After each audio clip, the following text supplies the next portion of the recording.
Welcome back to episode 6 of the Dudecast. I am Nick. I'm JD. And let's roll some pre-roll.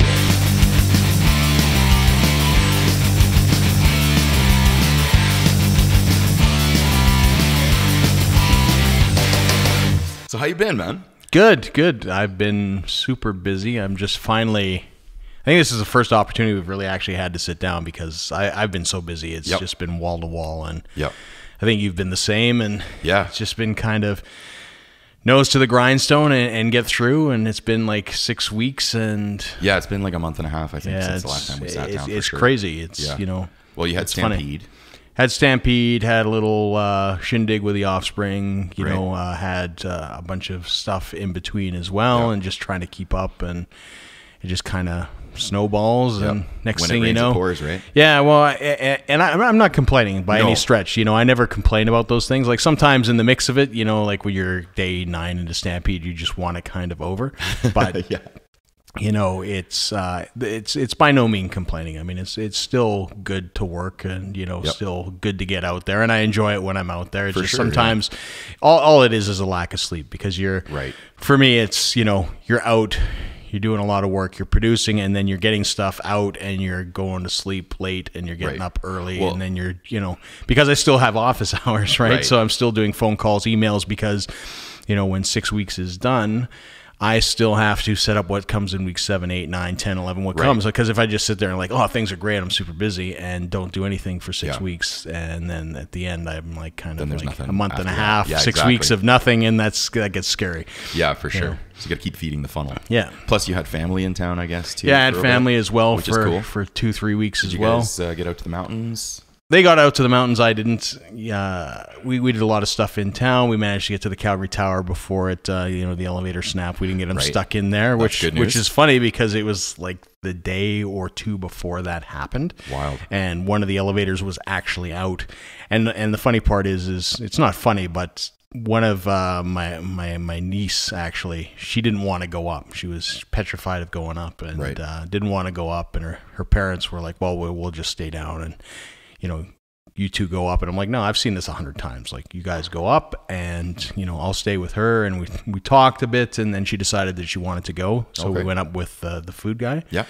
Because we were just talking about everybody, what they were doing, and she decided to go. So I'm glad it didn't break down with her, because then that would have been it, because she was already scared. Already a little freaked out, for sure. So what's the status? Do you know, did it have everything fixed? It's been closed. It's been closed it was closed for a few weeks afterwards, at least. And I haven't heard that it's reopened. I would hope it has. They'll probably make a big announcement. Yeah, the cable snapped, I guess, is kind of what the elevator fell 8.5 stories or something. Something ridiculous. Pretty extreme, right? But nobody was actually hurt, like maybe a sprained ankle or something. Yeah. So that's good news. Yeah. Knowing that, I mean, that would be quite the experience to talk about, being stuck in that elevator and like sliding down 8 stories and then having the sudden stop. Yeah. Because from what I understand, emergency brakes on elevators they don't play around. Like, it's clamped down and that stops. Like, that's it, right? Which is good, because that's what you want. Yeah. But if you're in a free fall for anything more than about two levels, you're going to have some serious acceleration. So to come to a stop all of a sudden, you're going to have possible broken ankle, broken wrist, fall over, hit your head, it's going to be crazy. Yeah. It makes you wonder what's going to go on with, I'm sure those people are going to get compensated. Like, are they going to probably get a free revolving restaurant meal, or what's the deal the rest with of their lives? Here's some money. Please don't talk about this ever again. I mean, who knows, right? Yeah. I imagine that's traumatizing too. I imagine you don't want to get in an elevator at that point. I can't even imagine. After the fact. Have you ever been stuck in an elevator? Not for an overly long time. No. I was stuck in one once, quite a few years ago, with a woman that had just had a brand new baby. Yeah. Maybe like a week and a half old or whatever. So it was her and her baby and me. That's not good. And it was hot, and we were stuck for about 40 minutes. The funny thing was that we had just started. We were on the ground floor going up, and then it stopped. Power went out, whatever else, and we were just stuck there. But it was weird because we called for help. They were on their way or whatever else, and then we could hear the fire department and whoever else. And I'm like, I don't think we went very far. So I had her stand back, and I actually just pried the door open myself. Yeah. And we were about this far off the ground. And the fire guys were right there, and they're like, oh, you're right there. You want to come out? We're like, yes, please. So we got her out, and then I hopped down after the fact. But it's weird that they wouldn't know where the elevator is. I know, it was very strange, but we could literally hear them talking about locating us. And I'm like, we're right here, guys. It was pretty wild. Yeah. But I didn't really feel like getting into an elevator for a couple weeks after that. And I mean, it's funny because, like I said, it was not like I was 15 stories up. We didn't fall. Like, nobody was hurt. Everybody was good. But it's a little traumatizing. Yeah. Yeah. Speaking of busy, like you were saying, for the past 6 weeks, I got like work and stuff and whatever else. But for the listeners and viewers that don't know or don't follow me on social media and whatnot, I've gotten back into acting lately, which is fun. And I booked my first major motion picture type thing. I can't talk about it. I can't actually say anything other than that. But I suppose I could talk about the experience a little bit, but really exciting. Which is awesome. Yeah. And you know what I'm going to say now, right? Well, we were already talking about it, but go ahead. Tell them too. It's 100% all because of me. It's 100%. It has nothing to do with Nick's ability to act, his looks, or anything like that. To act. It's 100% comes down to his headshot. It's actually funny because we took the headshots knowing that you were going to, go and take acting. We took them here in the studio, and lo and behold, first time, like, that's 100%, man. Like, batting 1,000. That's like a perfect batting average. You don't get any, but you should just retire now. That's it. I've hit my peak. I've done some background work, and that's it. But no, it's exciting. It's one of those things when you're a kid. Maybe not every kid, but when I was a kid, it was like, I want to grow up. I want to be an actor. I want to be a movie star or whatever. And you go through high school, you go through university, and you start realizing, well, maybe that's not the most realistic of goals or realistic of dreams. Although I would say if you actually keep at it, I went to school with a couple of guys. I don't know that they've done anything super, super huge, but they both get consistent work in Canadian commercials. They're in commercials all over TV for like Tim Hortons and for some insurance. And what else have they done? One I think was in a Ford commercial. And these are guys that I just went to school with, but they just kept at it, and you keep going.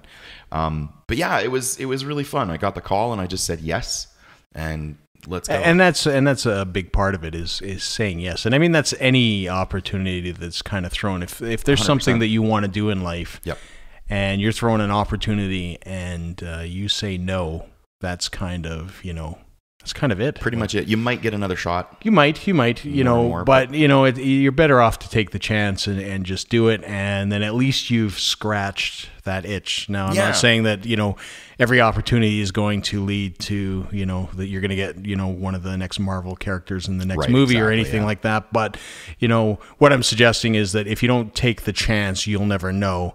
And that leads to regret, which nobody, I don't think, ever wants to live in life. I've sort of lived my life. I'll do what I want to do, and that's kind of it. That way, I have no regrets. And I mean, we talked about my near-death experiences. Where really I could have easily died, and like I said in that episode, when I thought that was it for me, I had no regrets in life. So I mean, you've got to kind of live like that, because you never know when things are going to take that turn.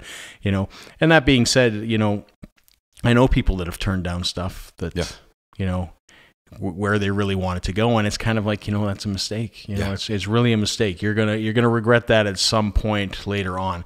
Especially, it might not be so much if you make it later on. Like, you might turn something down and then you go do something else and it leads you to the same place, and then you probably won't regret it. But if you don't get where you want to go, you'll probably look at that moment and say, you know what, I should have done that. Well, and it's small baby steps, especially if you're working up from nowhere. Like, if you've got no cred, if you've never done anything before, if nobody knows who you are, it's, I know we talk about Gary Vee a lot on the thing, but he's like, you got to be willing to eat shit for whatever, 6 months to 6 years, to prove yourself to people, to other people, that you're reliable, that you're good to work with, that your craft, whatever it happens to be. And so, it was like, I remember I think my wife, it wasn't the very first thing she asked, but it came up like, oh, how much are you getting paid? And I was like, I have no idea. It didn't even cross my mind, because this is just something that I want to do. So I'm going to go do it. I'm lucky enough that I'm in a position that I don't need to worry about the money for an acting gig or whatever. Hey. So I'm very lucky, and I realize that. You'll do all right. I think so. It'll be okay. Yeah, I'm not, like I said, I'm not stressed out about it, and whatever, the agency gets their fee, and then I get the remainder, and that'll be cool. Yeah. But that's not the primary purpose. It's the exciting experience. It's to get that movie credit on my resume. Yep. And now moving on to get to do the the next thing. I actually did, right before I got that role, I pitched for a commercial for Alberta Lottery Commission or Alberta Lottery, whatever they call the thing. I didn't get it. I thought I did a great audition, and they said that it was fantastic, but they must have had somebody that was just probably younger and better looking. That never hurts, right? Yeah. Well, and it's all numbers with this. I think anything creative, really. It's all numbers. You just have to keep pitching and pitching and pitching and pitching and pitching and pitching, and finally something will stick. And like I said, because I'm not worried about the money, I don't care. So I'm literally going to say yes to everything, try everything. Here's my resume. Here's my headshot. Here's the video clip that you need, whatever it happens to be.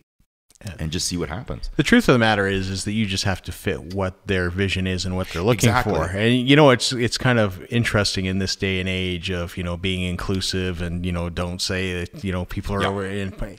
I mean, that's what movies are. Like, you pocket people, and it's like, this person is this role, this person's that role. Yeah, 100%. If you don't have like, they could be looking for somebody for a beard, right? They're like, no, his beard's too long. His is perfect. Yeah, right? Exactly. A best case scenario for me is like, are you willing to shave your beard? Yes. Down. Yeah. And if I say no, it's like, well, fuck you. Well, and so that's an interesting thing. So I don't know, probably last time I was out, I had my goatee, right? Yeah. So that was, it wasn't a requirement to get the role, but they were like, when I showed up to do wardrobe, and they were like, you're going to have to shave your face. And I was like, yep, no problem. When do you want it done? Right now? And they're like, no. Like, on the day, they'll do it for you in makeup or whatever. And I was like, okay. But free shave, sweet. Yeah. But I brought my grooming stuff just in case, because I didn't want to have to deal with it or whatever. And that ended up being what I did. I was like, I can take care of this for me. It'll take like 5 minutes if you want. And they're like, oh, that's great, thank you. And so I just went, shaved it off, and we were good to go. But yeah.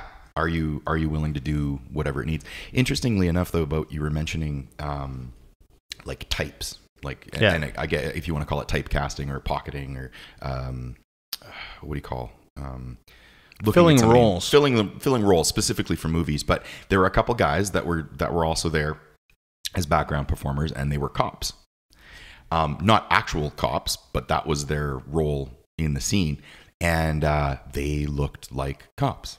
Yeah. It was like instantly, hi, I'm Nick. We, you talk, you meet people or whatever. And they were, what are you doing and whatever. And I was like, and you're playing a cop, aren't you? And he's like, yeah, how'd you know? I was like, you look like a cop. He's like, I get that a lot. He's like, I can't remember what he does. He's like works in banking, I think is what he does. But yeah, just, it's wild. Like, there are very just specific things. I remember when I went to school years ago, the very first time when I did my undergrad, I took a course. It was like acting for the camera, and my teacher at that time, the professor, he said, you're going to do very well. You're going to go out for teachers, cops, bureaucratic, office workers. I was like, what? Because everybody, everybody wants to be Thor, or everybody wants to be the villain or whatever. He's like, no, you will, if you work at it, you'll be able to be a fantastic character actor. And he said, but your first roles are going to be very specific to these types of things. And looking back on it, I think he was right, because obviously, I mean, he'd been in the business for a long time. What the heck's it? Brian Taylor. He was in Lonesome Dove and a couple other like Alberta-based filming shoots. And he also voiced one of the X-Men on the animated series back in the 90s. Not Doctor. I can't remember who it was, but kind of neat anyway. And, he knew his stuff. It's just, it's very specific things. And that's my point. Like, it gets back to, it's never personal. It's just like, do you fit the look that they need? No, next, cool. And just away you go. And it's just numbers. If you get your face, your photo, your headshots in front of enough people for enough roles, eventually you'll fit what they're looking for, and then you get the call. Yeah. And I mean, if you're doing extra work, that's a great thing. Anyways, because if you all look like Thor, they don't want that. Well, that'd be ridiculous. Yeah. Because then, Thor's not going to look like Thor now, is he? No, exactly. You know, and the fun thing about extra work, we were talking about this too. So whether it's like just background, like really background extra, where you're just kind of a crowd and you're milling about or whatever, or if it's a background performer where you have a set task, like you need to cross left to right, holding this binder or whatever. Usually the camera's not focused on you. So you're not stuck doing just that one day of shooting. Like if they like you, if you're a good person, if you show up on time and you're nice to work with, they usually will say, oh, you know, I think we have some more work for you next week. We got a couple other scenes. We want this thing done or whatever else. So it's neat. You get, I feel like, especially starting out, you can work more if you're doing that kind of stuff. And of course, the big no-no is looking at the camera. Right. Which thankfully, I've never done. But yeah, if you look directly at the camera or if your face is directly on camera, usually, they say that they but they probably won't use you again because now you've you've been in that scene for sure. Right. And people could identify you again in a later scene. Yeah. It's about kind of blending in a little bit. Yeah. Yeah. Anyway, it's interesting. It's fun times. Yeah. Yeah, it's interesting. Like I said, I've got a family that's in film, and then I've had friends that were in film. You know, my friend Derek used to be in the band The Indifferent, and he used to do extra work. But his big role was the cab driver in Get Carter. Oh, right on. So he had a big background kind of role because you know, Carter gets driven all over the city as he knocks everybody off kind of thing, and he had some speaking lines in that then too. Like one or two lines, not a lot, like you know, where to kind of thing, or like get in a cab, or you know, we hear okay or whatever. I'm not sure what his lines were, but I mean, he made a significant amount of money off that because I think he bought a Harley Davidson after that film because he was in a good chunk of the film. He had to be around. I mean, he wasn't going to go anywhere. Because, you know, he was the cab driver, and for sure, you know, it's good stuff. So I mean, and that's a minimal, you know, like minimal speaking. It's just you're just driving. Like the focus isn't on you. For sure. You know, half the time all you see is like maybe a shoulder. And, you know, it's kind of shooting a Stallone in the back. But the big thing was that he wasn't allowed to talk to Stallone. Right. The whole time. Like, don't look at him. Don't ask him any questions.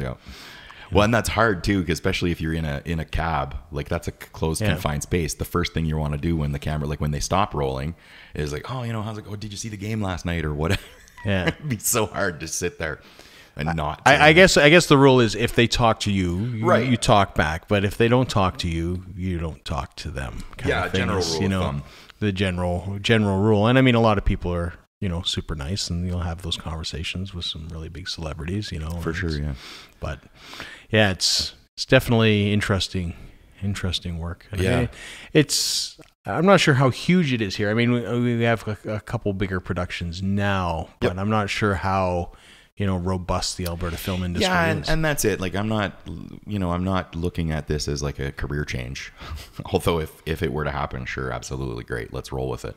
But there are a few things that shoot here, and there's commercials all the time that are being shot here for local stuff and even for national ad campaigns. You know, think of typical like prairie type stuff. Like if you're, you know, trucks, you know, there's always going to be like Ford commercials and stuff shooting out here. The Rockies are really close, so there's a lot of stuff that they shoot out there. But then we're also very close to Montana, and we're pretty close to Vancouver as well. So like, again, talking to my agent, I'm like, yeah, pitch me for stuff for Vancouver. I don't care. Like if I got a good shot, I'll go down. Why not? Yeah. It's an 1.5-hour flight. Go audition or send a video audition, and if they like it and you want the thing, cool. Now I'm in Vancouver for 2 or 3 weeks. All right, I got no problem with that. That'll get a bit pricey unless you got it could be. And I mean, again, if it's at that point, you kind of have to balance, okay, well, am I actually making a decent amount of money doing this, or is it still, and I mean, we'll cross that bridge when we come to it. All I'm saying is like, I think being open is the best policy right now. And I mean, it's, you know, taking the opportunities when they come is definitely. Well, it's funny too, because I think I mentioned before we sat down to officially start filming, I had mentioned that I was in a couple, like the last time I actually acted or did any sort of TV or film work was like 2003, 2004. I was down in Boston for school, and I was literally one day walking to class, and I had headphones in. I was listening like back when the original iPod came out, you know, with the circle thing on it. And all of a sudden I hear, who the fuck are you? What are you doing on my set? This, that, whatever else. I was like, what the heck's going on? And I unknowingly had walked through a film set. They were filming Crossing Jordan, I think it was. And then they were like, actually, you look what we need. Do you want to just be in this thing? Sign this waiver. Here's $50. Do what you were going to do. They filmed it one take, boom. And then I was off. Yeah. Which was kind of fun. The other time was also in Boston, and I literally ran into Jimmy Fallon. He was out for a morning jog, and I literally ran into him, knocked him over. And he got up, I dusted him off, I apologized, and I'm like, wait a minute, and he's like, yeah. I was like, what are you doing? He's like, oh, I'm here filming a movie, whatever. And he's like, and we just chatted for a minute. He's like, you want to be in a movie? And I was like, sure. What do you mean? And so he wrote down somebody's name and a number, and he said, come to Fenway. I think it was like 6:30 or something tomorrow. And so I showed up, and they were expecting me, and and basically I was in the crowd as they were filming his and Drew Barrymore's scene down on the thing. I think there were about 200, maybe 250 of us. Yeah. And they basically filmed, and then they made us all change hats and shirts and stuff. And then they moved us up 3 rows and then filmed it again. And then whatever else. And then they just digitally matted us all around the entire stadium. It was really neat anyway. Yeah. Yeah. To kind of see that process. I guess in this day and age, you can fill a stadium quite easily. Yeah, well, and I mean, that was then. That's like 15 years ago, right? So now I think you could probably do it completely digitally, or like with one person and just populate. It's funny, if you go to the East Coast of the States, there's a lot of stuff going on. Like last time I was in New York, I was there for Worlds for boxing. Right. But, and it was also the time of I think it was Hurricane Katrina that had rolled through. So, it was like completely empty, kind of stuff. And then it got back to sort of its normal, and we were staying at the Ritz, Carlton Ritz. Yeah. So how we end up in swanky hotels is nice hotel, yeah. Nice hotel. They're probably wondering the same thing, but they would film Blue Bloods there, so a lot of it like, hey, you can't go up to the restaurant for certain days because they're filming there. It's like, fine, whatever. Like, we can't afford your food, man. Like, for just because we've been put up here, we're going to the hot dog cart out on the street. Just because we've been put up here does not mean we can afford any of your stuff. For sure. It was a cool experience too. I met Joe Fraser, but that's aside from the story. But it's a similar experience to yours. I was walking around and I would see all these posters like filming here this day, because they have to put notices on the street in New York, and it's busy film wise. And I was sort of walking around, and they were filming The Good Wife, I think, was in front of the hotel, and all these kind of things. And they would stop us. Like, they're really good at stopping you. Like, they'll stop you. It's like, you're going to have to wait here. It's like, okay. So we wait in the hotel, and off we went. And I went out and went down a few streets, and there was something else, and another film production, and they had all the cameras and stuff. And it was in front of like a bank kind of building. And I went over, and there's a guy who was wearing a suit who looked very banky guy. And I just went up and stood beside him, and I was watching and, waiting for this to film, right? And I was on the side of the street, opposite side of the street of the cameras, but I figured they were filming the front of the bank, not like a completely wide shot. Right. And I looked at the guy, I said, so what are they doing here, man? And he looks at me, he's like, what? I'm like, what do you mean, what? And he goes, you're not part of the production? I'm like, what production? He's like, you're on set, dude. And I'm like, really? And he's like, yeah, we're about to roll. And he goes, whatever you do, same thing. He's like, just don't look at the camera and walk. Yeah. Right? Yeah. And sure enough, it's like action. I'm like, okay. And just walked through there and walked out the other side. But I had walked past unknowingly, this barricade kind of thing. It wasn't really a barricade. It was just people that were stopping it, and they were stopping everybody. And I don't know if I just looked like I was supposed to be there. Did you have your camera with you or something that day? No. Well, I always have my camera with me, but I mean, I probably looked more touristy than anything else. Right. I mean, I was wearing, same thing I always wear, black T-shirt and black jeans, the and JD uniform. Sunglasses and carrying a bag. Like, that's kind of it, Just wild though, eh? And I just walked on, I don't know if it was just the pace and that I was going directly or what it was, but it was just funny. So Person of Interest was the TV series that they were filming. So at some point, I'm probably a blurred out figure in the background as the main characters did something, but it blew my mind that I just walked on there that easy, because like I said, in New York, there was all sorts of stuff like Boardwalk that was filming, and they were like, I mean, they stop you and they're on it. And especially because New York is so busy, there are so many people. They usually have cops posted. Yeah. Or at least and they're everywhere. There's cops with every production. There's sure. And to keep people moving along and all that kind of stuff. So I mean, I just didn't.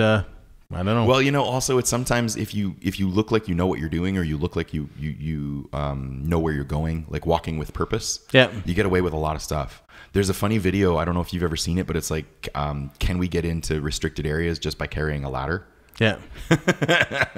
But, you know, just it's that same thing. Walking it's true. with a purpose, and you've got a ladder, and you'll gain access to. I actually, funnily enough, wound up in the no access zone of City Hall here in Calgary a couple months back, because I was looking to go apply for something. I can't remember, it was permit or something, but I walked in and there's the bank of elevators on the right, and I didn't notice where it was like restricted access, employees only, and I just saw there was an elevator and it was open, and I was like, oh, perfect, I need to go to the second floor. So I walked right on, and the lady that was there had already scanned her fob or whatever, and she looks at me, she says, what floor? I said 2, and she says, okay. So we get up to the second floor, and I get off, and I'm looking to the right and looking to the left. And because, again, it's the sort of the behind the scenes, so there's no signage, there's nothing. So I kind of get off the elevator, and I'm like looking around, and she's like, do you know where you're going? And I was like, well, I'm second floor, I'm looking for da-da-da-da-da. And she's like, oh, wait a minute, you don't work here. I was like, no. She's like, you're not supposed to be here. And then it was like this huge thing. I was like, well, sorry, I'll get back on the elevator and go down. She's like, no, just wait there, I'll call security and they'll escort you out. And I was like, escort me? Okay, I'll wait. So I did, and they came, and they were like, why were you? And they didn't really grill me too much, because I was like, no, I just made a mistake, I'm sorry. And I offered to go back down, but she said the elevator was controlled, whatever. Anyway, but yeah, you know, again, if you look like relatively like you know what you're doing, and you just it goes a long way. I mean, you know, I work in restricted access areas all the time. Like that's the vast majority of my job. And, you know, I mean, the vast majority of people working as well do not know who I am, right? You know, and I just go about my business. A lot of times you'll see guys that are like, and I just kind of ignore them and keep on going, because I've got a job to do, and I don't have time to really talk to you for 2 minutes when I've only got so many minutes to do what I have to do. Right. Yeah, exactly. So I just keep on going. You know, sometimes there has to be conversations, or sometimes, you know, people that, you know, overstep their bounds, or, you know, or they're just, you know, kind of a little overzealous their first day on their job, and they really don't know. But yeah, I could see people, you know, just kind of confidently walking and, you know, getting away with it, you know. Yeah, well, I mean, there's a reason con men exist, right? Because if you need something done, or you want to whatever, like, I think by and large, most people are pretty trusting and pretty gullible, I suppose, if you will, you know. And if you give them a good line, or if you look like you know what you're doing or whatever, most people just, okay, carry on. You know, there's a reason that that con men are able to do what they're able to do. Oh yeah. Even in this day and age where everything is so digital, and you have have Google for everything, and you know, we have so much more information now than ever before, and people still get scammed. Yeah, it's crazy. And I mean, those guys work hard too. I mean, oh yeah, no, 100%. Yeah, I mean, it's a craft. Again. But I feel this day and age, you know, sort of the con jobs that they have going on are really about volume. Right. Yeah. A lot of small dollar amount transactions over a huge. Well, that and just sheer volume of calls. Like, for the amount of calls that I get that tell me that, you know, I have unpaid taxes and that I'm going to jail this afternoon. I mean, it's ridiculous. Yeah. You know, and still here I am. I'm not in jail, and ironically, my taxes have been paid. So hey, there you go. Good news. And it's knowing your stuff, right? Because a lot of people be like, well, did I not pay my taxes? You know. Yeah. I'm pretty on top of that stuff, because it's my business. It's like, no, like, I don't know you anything. Everything's been done. It's you haven't sent me a notice, you know, like, you know, if I'm bored and I need to entertain, sometimes I use them for entertainment, you know, and just play with them. Well, the longer that you're on the phone with them, it means it's one less person that they're going to try and scam. Yeah. You know, if you want to look at it that way, waste as much of their time as possible. Yeah. It's like these Google listing things for businesses, and it's all just scams, you know. Yeah. It's funny because, you know, guys will call me up and they'll say, you know, is this J. Durham Photography? I'm like, yeah, it is. And it's like, oh yeah, you know, are you looking for? They'll say looking for marketing. Like, it's not quite a complete sentence. I'm like, oh, you're looking for marketing. So here's our marketing packages, and I'll just go straight into your sales pitch. Yeah, it's nice. And you know, it's just like no.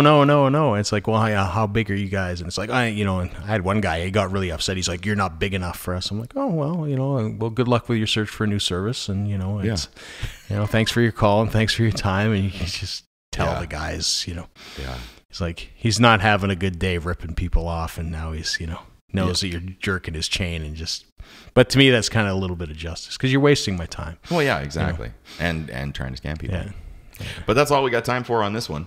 Yeah. So I've been Nick. I'm JD, and we'll see you on the next one. See ya.